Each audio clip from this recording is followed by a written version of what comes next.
mathalul ladhina ittakhadhu min duni llahi awliya, mfano wa wale ambao wamemfanya asiyekuwa Mwenyezi Mungu kuwa ndio wali saidizi wao. Kamathalil ankabut ittakhadhat baita, ni mfano wa buibui aliyejichukulia nyumba. Wa inna awhana albuyuti la baitul ankabut law kanu ya'lamun, na hakika nyumba dhalili kuliko zote ni nyumba ya buibui kama wangekuwa wanafahamu.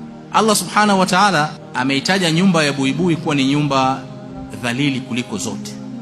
Ameitaja kama nyumba, lakini hajasema sakan, amesema bait. Nyumba ya buibui ni nyumba iliyokuwa dhalili. Mufassiruna wetu wa Qur'an waliotangulia takriban wote wameoanisha kati ya watu ambao wanatafuta ulinzi kwa asiyekuwa Allah subhanahu wa ta'ala, kwamba mfano wao ni sawasawa na wamejichukulia nyumba kama buibui alivyochukua nyumba yake. Yani hakuna kishiko.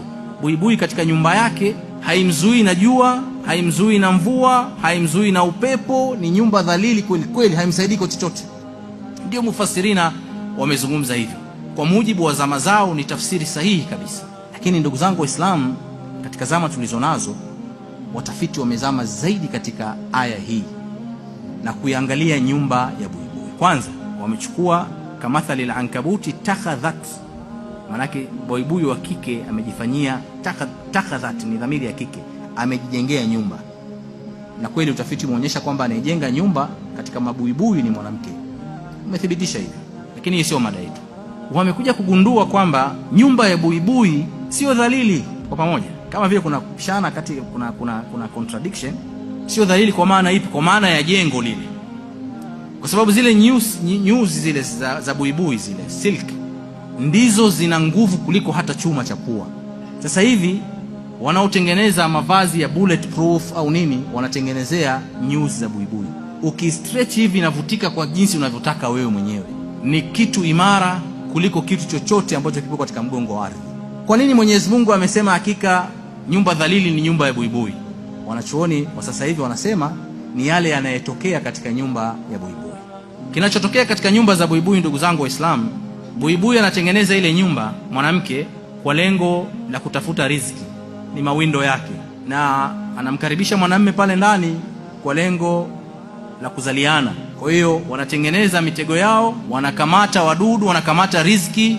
Lakini pale tu buibui jike mayai yake yanapokuwa tayari yamerutubishwa, anachokifanya ni kumgeukia mume wake na kumla akiwa hai. Mume amezubaa, anakwenda anamvingirisha kwenye ule mtego, anamwacha pale na anakwenda anamnyonya kila kitu akiwa hai.